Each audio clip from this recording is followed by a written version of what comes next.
अर्थाने ते काही कम्युनिस्ट पक्षाचे सभासद नाही आहेत, परंतु त्या पद्धतीचा विचार लोकांमध्ये जाण्यासाठी ते सतत प्रयत्न करत आहेत. आज वयाच्या 70व्या वर्षीसुद्धा देशभर प्रवास करून विशेषतः देशाचे तुकडे करणारी एक धर्मांध जी शक्ती आहे, या शक्तीच्या विरोधामध्ये लोकांनी वैचारिकदृष्ट्या सक्षम झालं पाहिजे, यासाठी ते प्रयत्न करत आहेत.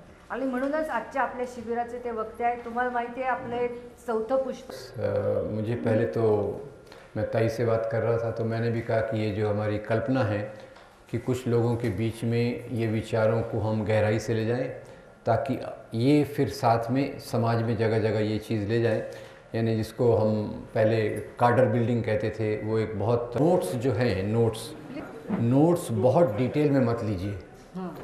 डिटेल में मत लीजिए इसलिए बोल रहा हूँ मैं कि आप सुनिए और उसका जवाब दीजिए। मैं थोड़ा सा बीच बीच में इंटरैक्टिव जिसको कहते हैं, उनमें विचारक जो हैं उनकी किताबों से लेके उनका एजेंडा उन्होंने बताया है, तो मैं बाद में जाके वो कॉपीज़ आपको भिजवा दूंगा, कुरियर कर दूंगा। तो 2 चीज़ें तो आपके पास हैं। तीसरा फिर भी आप लिख सकते हो। आप क्या लिख सकते हो, कभी जो मैं बात कर रहा हूँ आपको अगर लगता है कि थोड़ी ये कठिन हो गई है, समझी नहीं है, या आपको कुछ उसमें दूसरा विचार रखना है, उतना एक नोट कर लेने का। यानी अपना फोकस क्या होना चाहिए कि हम लोग चर्चा के लिए बैठे हैं, यानी मैं कोई जैसे आज हमको मुख्य रूप से समझना है आरएसएस की राजनीति, ठीक है, क्योंकि आज ज़्यादातर लोगों में ये बात आ गई है कि आज जो कुछ चल रहा है वो कभी गाय के मांस का, बीफ का सवाल हो, लव जिहाद का सवाल हो, घर वापसी का सवाल हो, और भी जो लेटेस्ट सवाल चालू हो गया है एंटी नेशनल, यानी एंटी नेशनल का जैसे बहुत सारे ठप्पे बना लिए उन्होंने, स्टिकर लगा के घूम रहे। किसी ने कोई भी बात कही जो उनको पटती नहीं है, एंटी नेशनल का सिक्का लगा दिया लेटेस्ट। इसके पीछे कहीं तो भी आरएसएस है। और हमारे पास क्योंकि मुझे जो बताया गया वक्त है, तो हम थोड़ा धीरे धीरे बात करेंगे। और दूसरा दोस्तों, क्योंकि आप लोग सब एक समर्पित कार्यकर्ता हैं, और समर्पित कार्यकर्ता के नाते मैं ऐसा चाहूँगा कि आप एक दोस्त के रूप में हम बैठे यहाँ, दोस्त के रूप में। और मैं कई बीच बार थोड़ा सा, मेरी आदत ऐसी है कि थोड़े मैं सवाल पूछता रहता हूँ। सवाल में मेरा कुछ और मतलब नहीं रहता, मेरा मतलब रहता है कि ख़ास तौर से लोगों के दिमाग में क्या है वो मुझे समझ जाएगा, तो आगे की बात रखने में आसानी होगी। उसके लिए मैं आपको सवाल पूछूंगा, तो उसका थोड़ा बुरा मत मानिएगा। तो खैर, और आरएसएस को जब हम लेंगे तो मैं 3 प्रकार से लूँगा। एक तो हम उसका बैकग्राउंड लेंगे, दूसरा उनकी विचारधारा लेंगे, तीसरा उनकी विचारधारा, उनकी राजनीति का एजेंडा क्या है, एजेंडा जिसको हम राजनीतिक तौर से कहते हैं। और इसके पहले हम थोड़ी एक सी पृष्ठभूमि बना लेते हैं। पृष्ठभूमि ऐसी बना लेते हैं कि मुझे याद है, मैं यहाँ नासिक करीब 12 साल पहले आया था, जब गुजरात के दंगे हुए थे। एक बात और भी बता दूं कि जैसे ताई ने बताया, वास्तव में मैं पहले ज़्यादातर ट्रेड यूनियन में काम करता था। ये बात मैं बता रहा हूँ, उसका कारण है। ट्रेड यूनियन में काम करते करते मेरी एक समझ आ गई थी कि समाज को परिवर्तन करने का एक ही रास्ता है, और वो रास्ता है सामाजिक आंदोलन। आपल्या चळवळी ज्याला आपण म्हणतो, it is only through social movements we can change the society, number 1। दूसरा आया है मेरे दिमाग में, समझ में जो आई मेरी स्पष्टता, कि हमारे सामाजिक आंदोलन के लिए लोकशाही, डेमोक्रेसी का होना ज़रूरी है। डेमोक्रेसी के बगैर हम आंदोलन नहीं कर सकते, आंदोलन के बगैर समाज में बदलाव नहीं आ सकता, ठीक है। तो ये 2 बातें मेरी समझ में आई। तो खैर, एक बात क्लियर हो गई, लोकशाही चाहिए, लोकशाही को मजबूत करना चाहिए। दूसरी बात ये क्लियर हो गई कि सामाजिक आंदोलन हर एक तबके का, सब, जैसे मजदूर का है आंदोलन, महिलाओं का आंदोलन है, आदिवासियों का है, और दलितों का है, हर एक आंदोलन समाज में एक योगदान करता है। अब इसी बीच मैं इस तरीके से बता रहा हूँ, मैं ये बताने की कोशिश कर रहा हूँ कि आखिर में ये जो धर्म के नाम की राजनीति, धर्म के नाम की राजनीति को आप लोग क्या कहेंगे मराठी में या हिंदी में? उसके लिए एक शब्द है कोई? जमातवाद, जातिवाद, जिसको एक शब्द है सांप्रदायिकता, ठीक है। तो आखिर में ये फिर लगा कि ये सांप्रदायिकता का चक्कर क्या है। तो शुरू में मैं भी सोचता था ये हिंदू मुसलमान की लड़ाई क्या है, हिंदू क्रिश्चियन की लड़ाई क्या है, ये मामूली बात है, हमारा समाज बदलेगा तो ये ऑटोमेटिक क्लियर हो जाएगा, साफ हो जाएगा। पर दोस्तों हुआ ऐसे, 6 दिसंबर 1992 6 दिसंबर 1992 को बाबरी मस्जिद को गिराया गया। बाबरी मस्जिद को गिराए जाने के साथ मुझे लगा कुछ गड़बड़ है। कुछ गड़बड़ क्या है? पहले तो मुझे लगा कि जिस लोकतंत्र में सबको अपना धर्म पालन करने की आज़ादी है, दूसरे प्रकार की चीज़ों की आज़ादी है, उसमें एक किसी के धर्म स्थल को तोड़ना, और उसी के साथ आपको पता होगा समाज में बहुत उन्माद आया था। उन्माद यानी जिसको अपन मराठी उन्माद समझते ना, अंग्रेज़ी में हिस्टीरिया जो यानी एक जोश आ जाता है कि जैसे आपने अभी देखा होगा वो कौन सा कोर्ट है जो अभी दिल्ली में चल रहा था, वो वकीलों को पटियाला कोर्ट, वो वकील हैं, कानून को मानना चाहिए, पर उनको जोश आ गया कि जो भाई एंटी नेशनल है उसको अपन ही लंबा कर देंगे, और वो उसमें वो चलने लग गए। और उसमें वो यानी ये क्या होता है? ये होता है हिस्टीरिया, उन्माद के कारण।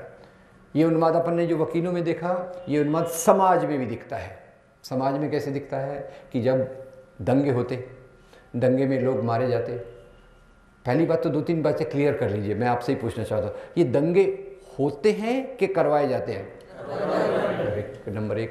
नंबर 2, एक दंगों की छोटी सी बात बता लूँ, ये इसी में मैं आरएसएस की भूमिका को जोड़ने वाला हूँ, और ये दंगों से ही मैं बात शुरुआत करता हूँ। तो दंगे 1992-93 के आसपास जो हुए, उससे मुझे लगा कि ये कहीं तो भी हमारी लोकशाही को समाप्त करने का एक तरीका है। अभी आप देखेंगे लेफ्ट पार्टीज़ होंगी, समाजवादी पार्टीज़ होंगी, दलितों के सवाल होंगे, महिलाओं के आंदोलन होंगे, हमारे जो जैसे मेधा पाटकर वगैरह जो लोग समाज में आंदोलन कर रहे हैं, सब लोग आंदोलन क्यों कर पा रहे हैं? क्योंकि हमारे यहाँ लोकशाही है। अब ये बाबरी मस्जिद को तोड़ना, और उसी के साथ पीछे पीछे धीरे धीरे आरएसएस का चरित्र दिखता गया कि आरएसएस के विभिन्न अंग हैं, मैं उस पर आऊँगा। आरएसएस के विभिन्न अंग हैं, उन्होंने किस प्रकार से क्या किया, बाबरी मस्जिद का ध्वंस हुआ। तो वहाँ से मुझे लगा कि थोड़ा सांप्रदायिकता, कम्युनलिज्म, धर्मवाद, जमातवाद, इसको समझना ज़रूरी है। और उसी के साथ मैंने देखा 2 चीज़ें मेरे साथ क्लियर हो गई। नंबर 1, धर्म जो है, धर्म के नैतिक मूल्य हमको नफ़रत करना नहीं सिखाते। धर्म के नैतिक मूल्य नफ़रत करना नहीं सिखाते। ये तो अपने महाराष्ट्र में एक सानी गुरुजी की प्रार्थना है ना, आपको याद है? खरा तो जगाला प्रेम। अब ये इससे बड़ी शिकवण तो अपने शिक्षा धर्म के बारे में नहीं हो सकती। फिर ये क्या हो रहा है? एक तरफ बोल रहे हमारे भगवान का मंदिर वहाँ था, मंदिर तोड़ा गया, मस्जिद बनाई गई, हम मस्जिद को तोड़ेंगे, ये बात पूरी आई। और उसके पीछे कहीं तो भी आरएसएस से जुड़े हुए संगठनों का रोल दिखा। तो मुझे लगा कि अगर आरएसएस को समझना है तो सांप्रदायिकता को भी समझना पड़ेगा, आरएसएस को समझना है तो ये भी समझना पड़ेगा कि आरएसएस किस दौरान में उभर के आया, in what times it came up in the society, वो समझना पड़ेगा। तो पहले अपन क्या करते, पहले अपन थोड़ा ये देखते, क्या भारतीय समाज में, क्या इंडियन सोसाइटी में हमेशा से धर्म के नाम पर दंगे होते थे क्या? ये बात पहले समझना पड़ेगा। तो यहाँ मैं ले आऊँगा आपको कि धर्म के नाम पे दंगे जो हुए, मैं आपको समझ बता देता हूँ। धर्म के नाम पे दंगे भारत में जो शुरू हुए, वो शुरू हुए अंग्रेज़ों के आने के बाद। इसको मैं सिद्ध करूँगा, जो भी बात करूँगा मैं सिद्ध करूँगा, ठीक है? अंग्रेज़ क्यों आए, अंग्रेज़ों ने यहाँ क्या किया। अच्छा, अंग्रेज़ों के आने के पहले क्या था? पहली बात ये क्लियर कर लें, अंग्रेज़ों के आने के पहले यहाँ केवल मुसलमान राजा थे कि हिंदू राजा भी थे? हिंदू राजा भी थे। अपने यहाँ मराठा शासक थे, कहीं वो भोसले थे, कहीं वो दक्षिण में दूसरे राजा थे, चालुक्य राजा वगैरह वगैरह बहुत सारे राजा थे। अच्छा, तो पहली फ़र्क ये समझ लें कि आज हमारे समाज में दंगे चल रहे, और इन दंगों को कई बार इतिहास से जोड़ा जाता है। ये मैं क्लियर करूँगा कैसे जोड़ा जाता है। तो थोड़ा पहले हम दंगों का एक चरित्र समझ लेते। दंगों का चरित्र क्या होता है? दंगों में मैं एक आपको घटना बताना चाहता हूँ। वो घटना है, 3 घटना है 2013 की, 3 घटनाएं। पहली घटना जो हुई वो हुई पाकिस्तान में, लाहौर में। पढ़ने में आया कि लाहौर में एक क्रिश्चियन ईसाई लोगों की बस्ती को जलाया गया, कई क्रिश्चियन ईसाई उसमें मारे गए। पढ़ा, खराब लगा। उसके 3 महीने बाद पढ़ने में आया कि उत्तर प्रदेश मुजफ्फरनगर में मुसलमानों के गांव को जलाया गया, मुसलमान बेघर-बार हुए, कई लोगों को मारा गया। तो थोड़ा इसको हम रिवाइज करें। पाकिस्तान में कौन मारा गया? क्रिश्चियन मारा गया। इंडिया में कौन मारा गया? मुसलमान। उसी के 3 महीने बाद पढ़ने को मिला कि बांग्लादेश में भी दंगे हुए।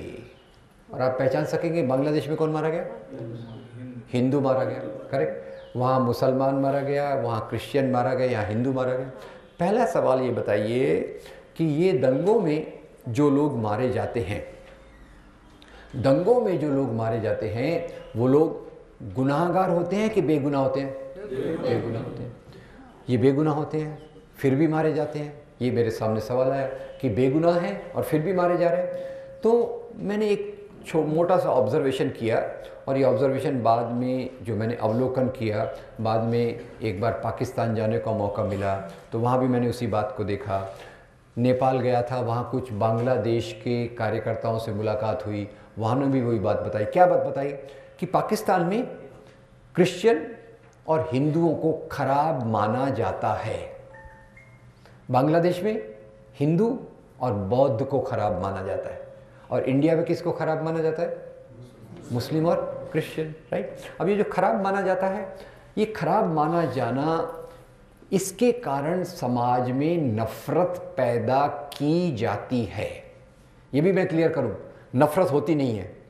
हमारे समाज में जितनी तरक्की है, स्वाभाविक रूप से हम अपने पड़ोस के मोहल्ले के लोगों को, परिवार के लोगों को तो मोहब्बत करते ही हैं, पड़ोस के लोगों को भी करते हैं, गांव के लोगों को भी अच्छी नज़र से देखते हैं। तो मेरी एक राय है कि ये नफ़रत जो है होती नहीं है, नफ़रत पैदा की जाती है।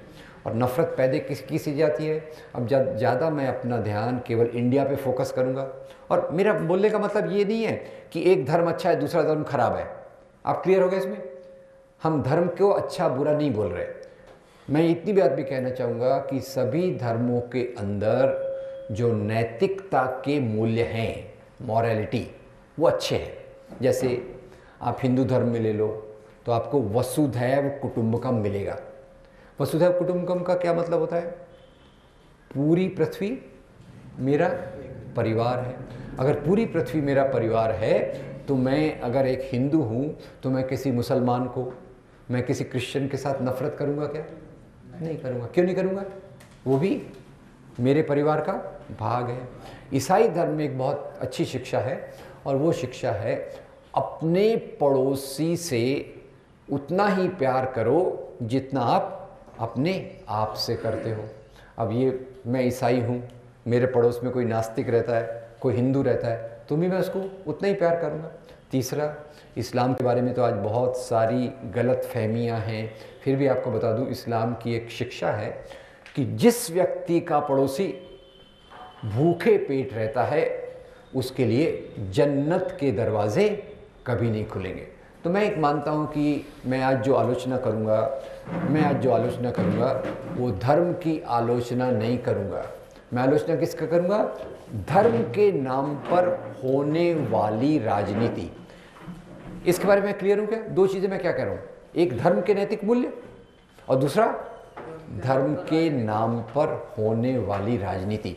तो अपन आलोचना किसकी कर रहे हैं? राजनीति की। कौन सी राजनीति की? जो धर्म के नाम पे होती है। ये बात एक थोड़ी क्लियर होगी, ठीक है। तो मैं बात कर रहा था कि नफ़रत पैदा की जाती है, और नफ़रत पैदा करने के लिए कुछ इतिहास की चीज़ों का सहारा लिया जाता है, कुछ आज की चीज़ों का सहारा लिया जाता है। अभी मैं पाकिस्तान और बांग्लादेश के बारे में ज़्यादा नहीं कहूँगा। अभी मैं ज़्यादा जो कहूँगा वो कहूँगा इंडिया के बारे में, भारत के बारे में। और इसमें आपको अगर मेरी बात गलत हो तो आप मुझे रोक दीजिएगा। ज़्यादातर मुसलमानों को खराब कहा जाता है, और उसके लिए कई तो भी इतिहास के पुरावे, इतिहास के सबूत, इतिहास की बातों को लाया जाता है। जैसे आपको पता होगा अभी वो औरंगज़ेब रोड दिल्ली, उसका नाम बदला। क्यों बदला? बोले औरंगज़ेब बड़ा ख़राब था। अब औरंगज़ेब बड़ा ख़राब था, ऐसा उन्होंने कहा। औरंगज़ेब ने हमारे मंदिर तोड़े। अब ये बात आपको बता दूं, ये बात सही है, ये बात सही है कि औरंगज़ेब ने हमारे यानी हिंदुओं के मंदिरों को तोड़ा। 2-4 उसके उदाहरण हैं। पर यह बात भी सही है कि इसी औरंगज़ेब ने कई मंदिरों को दान दिया। ये बात भी सही है कि औरंगज़ेब ने कुछ मस्जिदों को दान दिया। ये बात भी सही है उसने एक मस्जिद को भी तोड़ा। इसको मैं थोड़ा बता देता हूँ, फिर आप अपना निष्कर्ष निकालना। अगर पूरा कैनवास है, पूरा चित्र में देखूंगा तो मैं उसका निष्कर्ष निकाल सकूंगा। अगर मैं चित्र में से केवल एक बात लूँगा तो मेरा निष्कर्ष सही होगा क्या? नहीं होगा। अगर मैं केवल देखूं, हाँ ये बात सही है कि औरंगज़ेब ने काशी में विश्वनाथ के मंदिर को तोड़ा था, बराबर है, गलत, खराब वगैरह वगैरह। क्यों तोड़ा उसको हम अभी नहीं जाएंगे। इसी औरंगज़ेब ने मध्य प्रदेश में उज्जैन में महाकाल के मंदिर को दान दिया। इसी औरंगज़ेब ने आसाम में कामाख्या देवी के मंदिर को दान दिया। इसी औरंगज़ेब ने उत्तर प्रदेश में भगवान श्री कृष्ण के मंदिर को दान दिया। तो अब आप किस बात को पकड़ेंगे, मंदिर तोड़ने की बात को कि मंदिर को दान देने की बात को? दोनों बातें हैं। अगर हम दोनों बातें देखेंगे तो बैलेंस हो जाएंगे। अब यहाँ एक तीसरी बात देखिए, एक बार औरंगज़ेब ने एक मस्जिद को भी तोड़ा। तो इससे मैं कहूँ क्या कि औरंगज़ेब मुसलमानों का विरोधी था? ये अगर मैं कहूँ तो मेरी गलती होगी, क्योंकि मेरे को पहले समझना पड़ेगा औरंगज़ेब ने मस्जिद को क्यों तोड़ा। I hope I am clear. Aurangzeb ने मस्जिद को तोड़ा। अब ये बताता हूँ आपको, एक बार क्या हुआ गोलकुंडा के नवाब तानाशाह ने 3 साल तक, और गोलकुंडा के नवाब तानाशाह ने 3 साल तक औरंगज़ेब को लगान नहीं दिया। अब ये बताइए लगाने ने क्या कर ये बात आपको पहले से पता थी या आमिर खान की फिल्म देखने के बाद पता चली? पहले से पता था। नहीं ठीक है, मुझे बाद में पता चली इसलिए बता रहा हूँ। अब ठीक है, अब ये बताइए कि ये कर जो है समाज में कैसे चलता था। सबसे नीचे कर देने वाला कौन था? किसान, जो मेहनत करता था। किसान किसको कर देता था? जमींदार को। जमींदार किसको देता था? राजा को। राजा किसको देता था? महाराजा को। अब ठीक है, अब पहले क्योंकि आज के हमारे समाज में राजाओं की बहुत तारीफ़ की जाती है, मैं राजाशाही की तारीफ़ नहीं करता। कुछ राजा अच्छे हुए हैं जिन्होंने लोगों का कल्याण चाहा है, जैसे हमारे एक शिवाजी महाराज हुए थे। पर ज़्यादातर राजा शोषण की व्यवस्था पे खड़े थे। ये शोषण को थोड़ा देख लें। हमने क्या देखा? लगान कौन देता है? किसान। किसान किसको देता है? जमींदार को। जमींदार किसको देता है? राजा को। राजा किसको देता है? महाराजा को। अब एक मज़े की बात, बहुत सरल बात, इसमें शोषण की व्यवस्था समझना इतना कठिन नहीं है। इसके लिए बहुत बड़ी किताबें पढ़ने की ज़रूरत नहीं है। एक सरल मैं आपको एक्सरसाइज देता हूँ, वो एक्सरसाइज ज़रा मन में कीजिए। मान लीजिए मैं एक ड्राइंग का टीचर हूँ, आपके सामने बैठा हूँ ड्राइंग का टीचर, और आपको बोल रहा हूँ समाज में, पुराने समाज में एक गरीब किसान के पेट का रेखा चित्र बनाओ और एक राजा के पेट का रेखा चित्र बनाओ। तो गरीब किसान का पेट अंदर रहेगा कि बाहर? राजा का पेट? अन्न का उत्पादन कौन करता है? किसान। और अन्न का पेट किसका भरा हुआ है? राजा का। क्लियर? शोषण के लिए मैंने बहुत बड़ी थ्योरी आपको नहीं बताई, राइट? हम जो कहते हैं अरे हमारे हिंदू राजा वेरी गुड यार, तुम्हारे मुस्लिम राजा वेरी बैड, यही देख लीजिए राजाओं का पैटर्न एक था। तो खैर औरंगज़ेब को 3 साल तक तानाशाह ने लगान नहीं दिया। तो तानाशाह ने जब लगान नहीं दिया तो औरंगज़ेब ने उसको पूछा, अरे आपने मुझे लगान नहीं दिया, क्या बात है? फिर से तानाशाह ने बोला मेरे पास पैसा नहीं है, मेरे राज्य में दुष्काल है। आजकल है ना अकाल, दुष्काल आजकल जैसा चल रहा है। बोले मेरे राज्य में दुष्काल है, लोग मुझे लगान नहीं दे रहे, तो मैं आपको कहाँ से दूंगा? अब औरंगज़ेब बड़ा चालाक, उसने अपने जासूस को भेजा और पता लगाया कि तानाशाह ने अपनी सारी संपत्ति एक मस्जिद के नीचे छुपा के रखी है। आगे की बात नहीं बताया तो चलेगा क्या? समझ राइट? क्या किया होगा उसने? किया होगा, ठीक है। अब ये औरंगज़ेब हो गया, एक जगह मस्जिद को तोड़ रहा है, एक जगह मंदिर को तोड़ रहा है, तो अब इसमें से कौन सी बात को लेना चाहिए, ये फैसला मैं आपको बता दूँ। तो आपको बताना चाहूँगा, इतिहास में हिंदू, मुसलमान, क्रिश्चियन तीनों प्रकार के राजाओं ने धर्म स्थलों को, मंदिरों को, मस्जिदों को, चर्चों को तोड़ा भी सही, बनाया भी सही। तोड़ने के पीछे दो कारण, पहला कारण तो बड़ा मज़ेदार कारण है, और पहला कारण ये है कि जिसके कारण महमूद गजनवी ने सोमनाथ का मंदिर तोड़ा। लोग बड़ा गुस्सा होते, अरे हमारे मंदिर को इसने महमूद गजनवी ने तोड़ दिया, हमारे धर्म का अपमान हो गया। अगर आप डिटेल में जाके देखोगे तो महमूद गजनवी गजना से आया, लंबा रास्ता चल के आया। अगर उसको मंदिर तोड़ना था तो रास्ते में और मंदिर नहीं थे क्या? अफगानिस्तान से आ रहा है, सोमनाथ को आ रहा है। अगर उसको मंदिर ही तोड़ना था तो रास्ते में हज़ारों मंदिर थे, उसने नहीं तोड़े। सोमनाथ का मंदिर उसने इसलिए तोड़ा, सोमनाथ के मंदिर में उस समय 51 करोड़ के बराबर की संपत्ति थी। 51 करोड़ वो था 20 उस ज़माने की 20,000 सोने के कॉइन वहाँ थे, उसके बराबर का थे। अब ये बात आपको सच लगती है क्या कि मंदिरों में, धर्मस्थलों में संपत्ति के भंडार होते थे? विश्वास हो सकता है? थे कि है?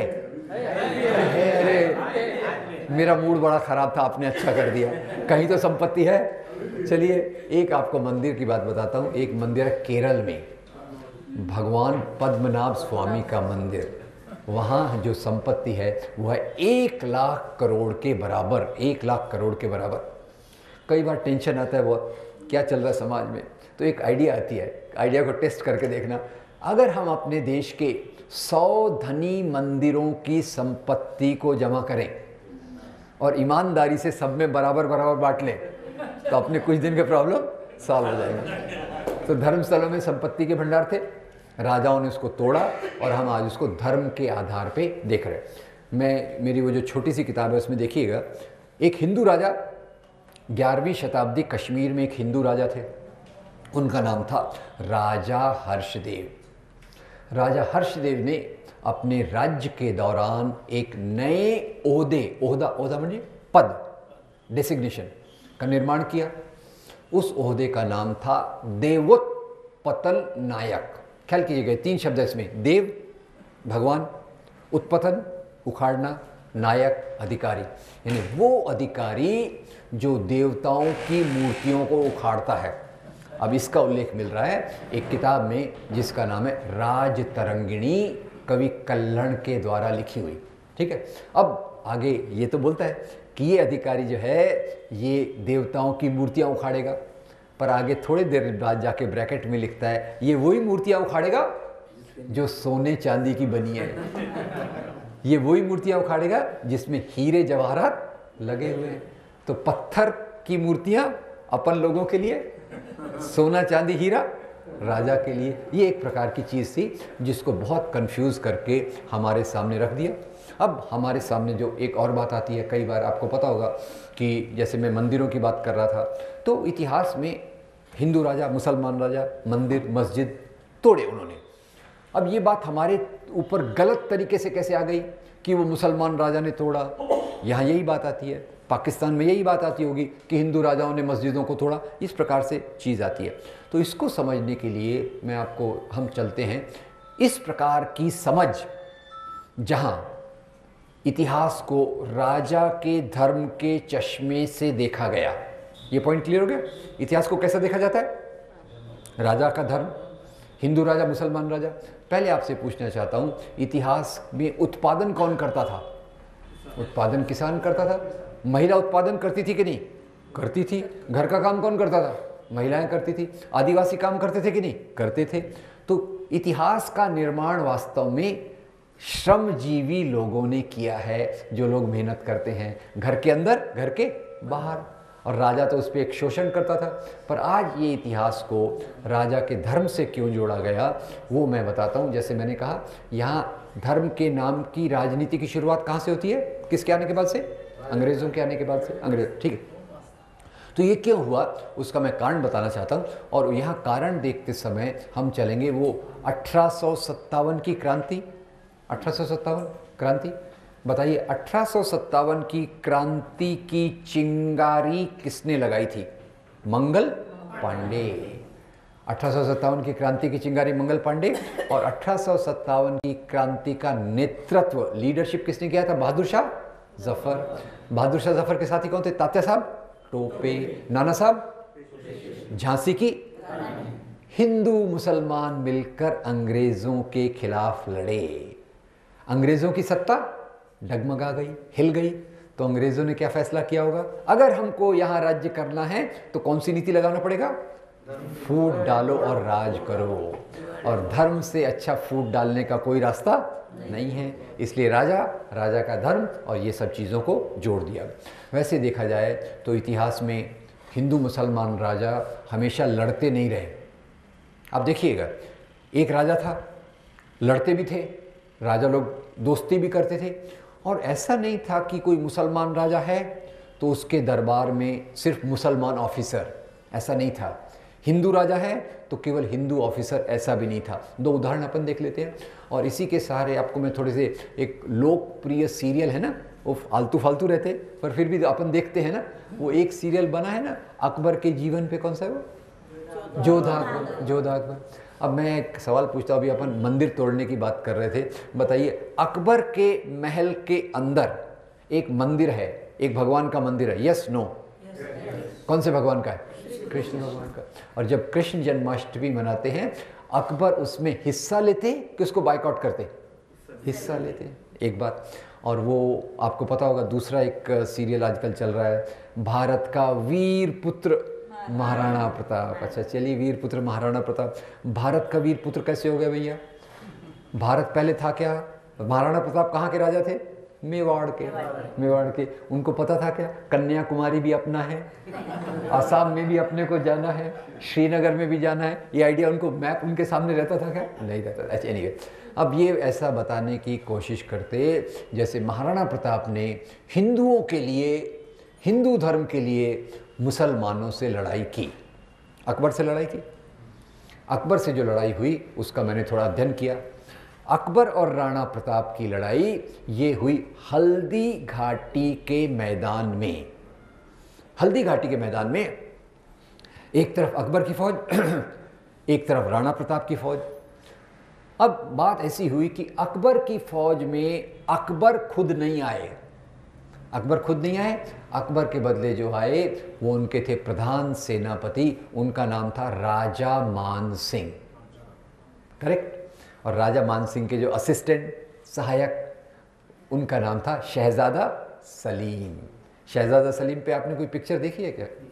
नहीं, अनारकली, मुगले आजम, इतने, वेरी गुड। अच्छा ठीक है, चलिए, तो इधर कौन हो गया? राजा मान सिंह और शहजादा सलीम। और राणा प्रताप का जो साथ दे रहे थे उनका नाम था हकीम खान सूर। स्टॉप। दोनों तरफ हिंदू, दोनों तरफ मुसलमान। तो ये हिंदू मुसलमान की लड़ाई है कि दो राजाओं की लड़ाई है? दो राजाओं की। ये लड़ाई धर्म के लिए है कि सत्ता के लिए? सत्ता के लिए।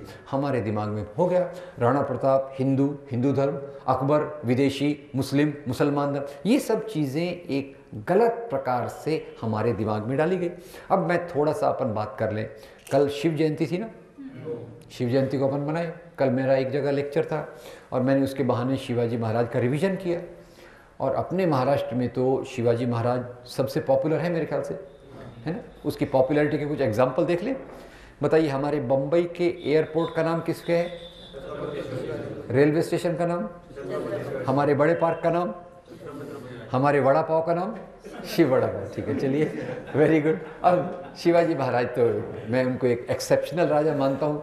शिवाजी महाराज को ऐसा बताया जाता है कि वो गो ब्राह्मण प्रतिपालक राजा थे। इनका काम क्या था? गाय की पूजा करना, ब्राह्मणों की सेवा करना, ऐसा एक चित्र दिया जाता है। दूसरा चित्र दिया जाता है कि शिवाजी महाराज मुसलमानों के दुश्मन थे।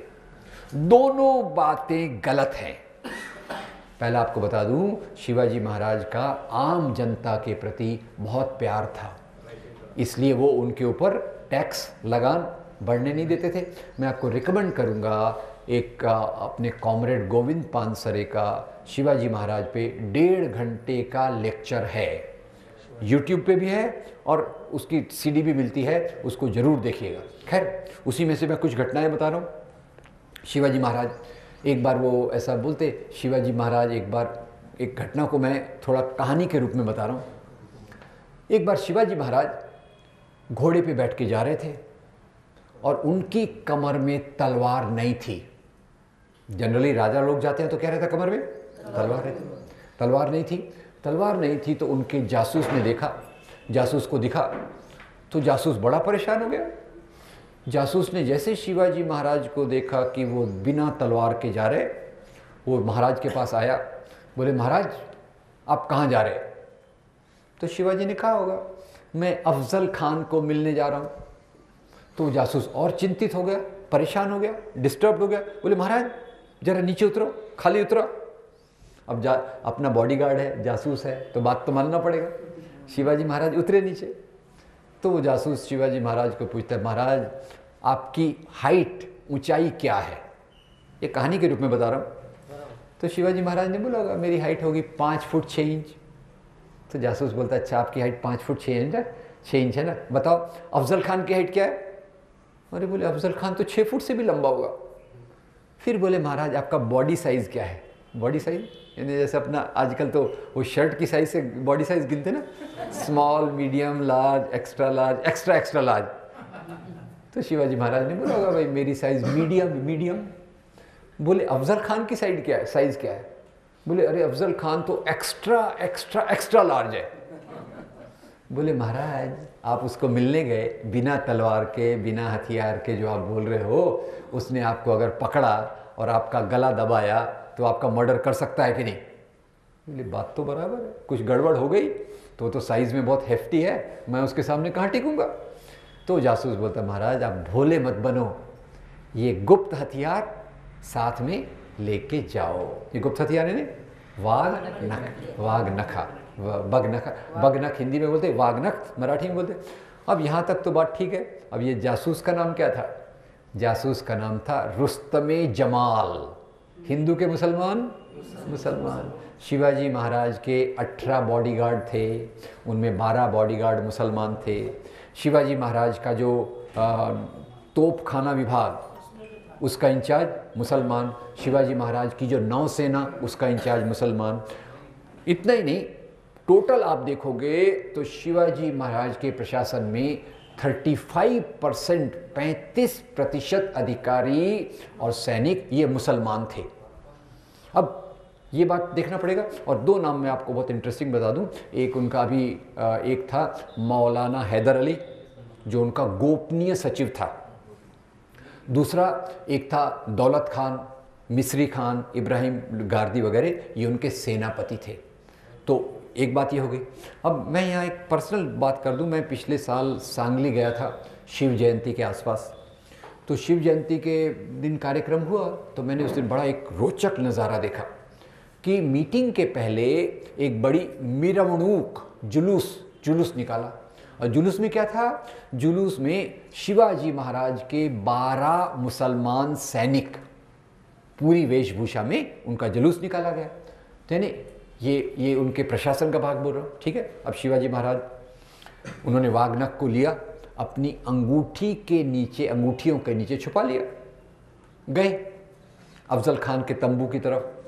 अफजल खान ने दूर से ही देखा उनको, तंबू से बाहर निकला और जोर से चिल्लाया शिवा शिवा, जाके शिवाजी महाराज का गला पकड़ लिया। जैसे उसने गला पकड़ा, शिवाजी महाराज ने वागनख निकाला, उसके पेट में डाल दिया। अफजल खान नीचे गिर गया। और जब अफजल खान नीचे गिर गया तो अफजल खान की तरफ से उनके सचिव कृष्णाजी भास्कर कुलकर्णी ने शिवाजी पर तलवार चलाने की कोशिश की। अब हमारे यहाँ बहुत वायलेंस करवाते हैं, अरे हमारे ग्रेट शिवाजी महाराज हिंदू, अफजल खान मुसलमान। मुझे हैरानी ये हुई कि शिवाजी के बारे में इतना ये खराब, एक्चुअली ख़राब बोलना ही है ना, क्योंकि ऐसा लगता है कि शिवाजी जैसे मुसलमानों के दुश्मन हो। शिवाजी महाराज तो पूरी मानवता के साथ चलते थे, ऐसा मैं कहना चाहूँगा। और इसीलिए मैं 2-3 घटनाएं आप सबको पता होगा, सिर्फ दोहरा देता हूँ। एक बार मैं गया शिवाजी महाराज के किले रायगढ़ पे, फैमिली के साथ हम लोग पिकनिक के लिए गए थे, घूमने गए थे। तो रायगढ़ गए तो रायगढ़ की एंट्री पे वहाँ एक मंदिर है, उसका नाम है जगदीश्वर भगवान का मंदिर। जगदीश्वर भगवान के मंदिर में हम लोग गए, प्रसाद लिया, पुजारी जी से बात कर रहे थे, तो पुजारी जी ने कहा ये मंदिर शिवाजी महाराज ने बनवाया था। बोले ये मंदिर ही नहीं, वो जो मस्जिद दिख रही 40 मीटर दूर, ये मस्जिद भी शिवाजी महाराज ने बनाई। मैं हैरान हो गया, मैंने कहा आज तो शिवाजी महाराज के नाम पे लोग मस्जिदें तोड़ने को तैयार खड़े हैं, और एक वो शिवाजी महाराज थे जिन्होंने खुद मस्जिद बनवाई। तो पुजारी जी ने बताया शिवाजी महाराज ने मस्जिद इसलिए बनवाई थी कि उनको लगता था मेरी प्रजा में हिंदू भी हैं, मुसलमान भी हैं, मुसलमान लोग अगर मुझे मिलने आएंगे उस समय उनकी इबादत का वक्त होगा तो वो कहाँ जाएंगे, है तो मेरी प्रजा, उसका ख्याल किसको रखना चाहिए, मैंने रखना चाहिए, इसलिए उन्होंने एक मस्जिद भी बनवाई। खैर एक और घटना बता दूं कि वो घटना है जुड़ी हुई, एक बार शिवाजी महाराज की फ़ौज सूरत जा रही थी और सूरत जा रही थी लूट पाट करने। मैंने अपने एक पहले ऑडियो कैसेट निकाला था, उसमें मैंने यही बात कही कि शिवाजी महाराज की फ़ौज एक बार सूरत पे लूटमार करने गई, एक बार बंगाल में लूटमार करने गई। तो मेरे एक दोस्त बोले अरे यार तुम तो बोलते हो शिवाजी महाराज अच्छे राजा थे और फिर बोल रहे हो उनकी फ़ौज लूटमार करने गई, ये दोनों बातें कैसी हैं। मैंने बोला भैया ऐसी बात है कि सभी राजा लूट मार करते थे। राज्य के अंदर क्या वसूल करते थे, कर, और राज्य के बाहर लूट मार। उस समय कोई एक कॉन्स्टिट्यूशन था क्या कि भाई शिवाजी की बाउंड्री इतनी है, औरंगजेब की बाउंड्री इतनी है। बाउंड्री राजा की कैसे बनती थी, जितना दूर तक गए तलवार चलाते हुए वो आपकी बाउंड्री। तो इसलिए शिवाजी महाराज अंदर लगान वसूल करते थे, बाहर जाके उनकी फ़ौज लूट मार भी करती थी। तो दो घटनाएं याद रखेंगे हम। एक तो घटना है शिवाजी महाराज की फ़ौज एक बार सूरत पे लूटमार करने गई। अब लूटमार करने तो जा रही थी, पर जब लूटमार करने शिवाजी महाराज की फ़ौज जा रही थी तो फ़ौज को निरोप देते समय, विदाई देते समय शिवाजी महाराज ने उनको दो महत्वपूर्ण संदेश दिए। पहला संदेश उन्होंने ये देगा कि देखो भाई आप सूरत लूटमार करने जा रहे हो, पर याद रखो इसी सूरत में फादर एम्ब्रोस पिंटो का आश्रम है। कौन से धर्म के हो गए वो, क्रिश्चियन धर्म। फादर एम्ब्रोस पिंटो का आश्रम है, उस आश्रम को कोई तकलीफ नहीं देना, नंबर 1। नंबर 2, लूट मार करते समय अगर आपके हाथ में किसी दूसरे के धर्म के मानने वाले की, किसी दूसरे धर्म के मानने वाले की पवित्र पुस्तक, कुछ पवित्र पुस्तकों के नाम लो, कुरान, बाइबल, अगर आपके हाथ में आ गई तो उसका अपमान मत करो, पूरे आदर के साथ वो धर्म के मानने वाले को आप दे दो। अब खैर ये एक बात हो गई। अब एक और बात बताना चाहता हूँ कि इसी लूट मार को अपने प्रधानमंत्री जी जानते होंगे आप कैसे बताते। अब बम्बई में वो चुनाव के पहले वोट मांगने आए, तो बम्बई में वोट मांगने के लिए तो शिवाजी महाराज सबसे अच्छा है ना, तो हमको क्या बोला उन्होंने, अरे बोले अपने शिवाजी महाराज इतने महान थे कि औरंगजेब का खजाना लूटने के लिए उन्होंने सूरत पे लूटपाट की। मैं बड़ा हैरान, औरंगजेब का खजाना सूरत में था कि दिल्ली में था। अब उनको कौन बताएगा कि जिनको नफरत फैलाना है किसी न किसी के बाहर पे, उसमें इस बात को कह दिया। और दो और घटनाएं देखिए। एक बार शिवाजी महाराज की फ़ौज बम्बई के पास के कल्याण पे लूट मार करने आई। यहाँ महिलाएं कम हैं, फिर भी मैं आपको बताता हूँ, जब तक महिलाएं बराबरी का दर्जा समाज में प्राप्त नहीं कर सकती हमारा समाज विकसित नहीं हो सकता। और ये जो इतिहास में बताया जाता है मुसलमान राजा वेरी बैड, हमारी स्त्रियों का उन्होंने बलात्कार किया, अपमान किया, ये मैं इसलिए बता रहा हूँ कि कोई भी फ़ौज, दुनिया की कोई भी फ़ौज स्त्रियों को आदर के साथ रखती है कि उनके साथ बदसलूकी करती है, बदसलूकी करती है। कोई एक फ़ौज की बात कर रहा हूँ क्या मैं, नहीं, ये जेंडर का सवाल है। क्योंकि ये बार बार बोलते अरे पद्मिनी ने वो अलाउद्दीन खिलजी के कारण उसको जौहर करना पड़ा। ज़्यादातर औरतें जो थी, औरतों को इस प्रकार का सामना करना पड़ता था और आज भी करना पड़ता है। हेलो, करना पड़ता था नहीं, आज भी करना पड़ता है। शिवाजी महाराज की फ़ौज कल्याण गई लूटमार करने, कल्याण में लूटमार की। उसी लूटमार के साथ उन्होंने कल्याण के मुसलमान सूबेदार कल्याण के मुसलमान सूबेदार की पुत्रवधू सूनबाई उसको उठा के ले आए। शिवाजी महाराज को उन्होंने संपत्ति भेंट की, उसी के साथ ये स्त्री भी उन्होंने भेंट की। बोले महाराज हम आपके लिए सुंदर भेंट लाए हैं। तो शिवाजी महाराज खुश हो गए। शिवाजी महाराज बहुत नाराज़ हुए। उन्होंने कहा ये शिवाजी महाराज दूसरे राजाओं से अलग कैसे थे, मैं ये बताना चाहता हूँ। उस समय लूट मार का मतलब था संपत्ति और स्त्रियां। शिवाजी महाराज ने उस पैटर्न के विरोध में जाके कहा कि आप जो ये दूसरे की पत्नी को, किसी की बहू को उठा के लाए हो, ये बहुत ख़राब बात है। आप इस महिला को पूरे आदर के साथ उसके घर में पहुंचा कर आओ। तो यहाँ भी कई लोग शिवाजी महाराज की आलोचना करते, अरे बोले एक मुसलमान स्त्री तुम्हारे हाथ में आई, तुमने उसको जाने दिया। ये एक जो सवाल है कि भाई अदला बदली करो और कि भाई मुसलमान राजाओं ने हिंदू स्त्रियों पे बड़ा अत्याचार किया, ये एक पैटर्न था जहाँ धर्म की कोई सीमा नहीं होती। आपको बताऊँ, जेंडर के अत्याचार में कोई धर्म नहीं देखता। दलितों पे अत्याचार के समय भी कोई इस बात को नहीं देखता कि स्त्री कौन सी जात की है। ये एक कॉमन पैटर्न है। खैर, ये शिवाजी के साथ साथ मैं इसी बात को यहाँ कहूँगा कि ये जो राजाओं का पैटर्न था, मैंने बताया शिवाजी के दरबार में हिंदू राजा, मुसलमान अधिकारी दोनों थे। ऐसे ही आप और देखिए कि हम अकबर की बात कर रहे थे। बताइए, अकबर के दरबार में नवरत्न थे, यस नो? उनमें कुछ नवरत्न हिंदू थे, उनके नाम बताइए। बीरबल, एक बीरबल, और दूसरा जो लोग भूल जाते हैं, जो उनका सबसे इम्पोर्टेंट नवरत्न था, तानसेन के साथ एक और था, उसका नाम था राजा टोडरमल। राजा तोरणमल बोलते उसका अपन मराठी में। क्यों, मैं वो सबसे इम्पोर्टेंट क्यों था आपको मालूम है? राजा टोडरमल अकबर के दरबार में क्या काम करते थे?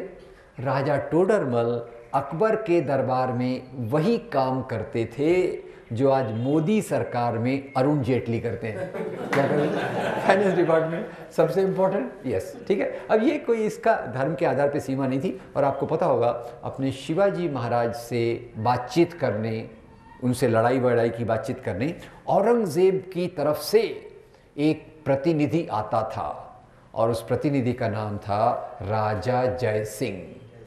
राजा जय सिंह किसके साथ? औरंगज़ेब के साथ। और शिवाजी के साथ मुसलमान भी, हिंदू भी। तो ये हिंदू मुसलमान का मामला बिल्कुल नहीं था, ये राजा का मामला था, सत्ता का मामला था, वफादारी का मामला था। और राजा लोग भी अपने जो इनको रखते थे, अधिकारियों को रखते थे, वो वफादारी, लॉयल्टी के अधिकार पे रखते थे, धर्म के आधार पे बहुत कम होता था। खैर, अब इसको हम मध्ययुगीन इतिहास को यहाँ छोड़ने के पहले एक और बात बताऊँ कि एक और भी बात बोली जाती, इस्लाम बहुत क्रूर वायलेंट रिलीजन है। और एक और बात बोलते हैं कि देखो भाई इस्लाम भारत में कैसे फैला। ऐसा कई बार लोग सवाल पूछते और जवाब देते कि भाई देखो, मुसलमान राजा आए घोड़े पे बैठ के, मुसलमान राजा आए, उनके एक हाथ में तलवार थी, एक हाथ में कुरान था। उन्होंने लोगों को डराया कि तुम कुरान को स्वीकार करो, नहीं तो हम तुमको ख़त्म कर देंगे। अब आपने तो ये बात सुन लिया, पर कई बार मेरे को इसका बड़ा टेंशन आता जब मैं बोलता हूँ। एक बार क्या हुआ, मैं कॉलेज में गया, तो कॉलेज में मैं बोल रहा था कि लोग बोलते मुसलमान राजा घोड़े पे आए, उनके एक हाथ में तलवार थी, एक हाथ में कुरान थी। तो कई बार स्टूडेंट खड़े हो जाते, बोले सर अगर एक हाथ में तलवार है, एक हाथ में कुरान है, तो घोड़ा कौन चलाएगा? मेरे पास जवाब ही नहीं रहता, क्योंकि जो भी इस्लाम है, इस्लाम तलवार की नोक पर नहीं फैला। उसके पहले एक और बात बता दूं, धर्म को राजाओं द्वारा नहीं फैलाया गया। रादर दुनिया के किसी भी राजा ने अपने धर्म को नहीं फैलाया, एक अपवाद को छोड़कर। देयर वाज वन एक्सेप्शन, उसके अलावा राजाओं ने अपना धर्म नहीं फैलाया। और ये अपवाद आपको पहचानना है, क्योंकि अपवाद अपने भारत का है, सम्राट अशोक। सम्राट अशोक दुनिया का एकमात्र राजा है जिसने बुद्ध धर्म का प्रसार किया। उसने तलवार की नोक पे किया या प्यार के आधार पे किया? प्यार के आधार पे किया। तो ये जो सम्राट अशोक का ये मामला है। तो भारत में इस्लाम कैसे आया, इसके पहले हम ये देख लें, भारत की सबसे पहली मस्जिद भारत के कौन से राज्य में बनी? ये मैं आपसे सवाल पूछ रहा हूँ। उसके पहले एक और पूछ लूँ, ये बहुत सरल सवाल है, मुसलमान राजाओं की राजधानी कहाँ थी? दिल्ली। दिल्ली, ठीक है। और भारत की पहली मस्जिद कौन से राज्य में बनी? मैं आपको 4 ऑप्शन दे रहा हूँ, आप उसमें से एक सही ऑप्शन चुनिए। 4 ऑप्शन हैं, एक तो अपना क्या महाराष्ट्र, दूसरा दिल्ली, तीसरा उत्तर प्रदेश आगरा, चौथा केरल। कहाँ बनी है? केरल। वेरी गुड, आपका तो कॉमन से यानी इंटेलिजेंस बहुत है। केरल में कभी किसी मुसलमान राजा का राज्य नहीं था और मस्जिद वहीं बन रही है। कैसे बन रही भाई मस्जिद? क्योंकि मस्जिद उस समय ऐसा हुआ, केरल में मलाबार के तट पर अरब व्यापारी आते थे।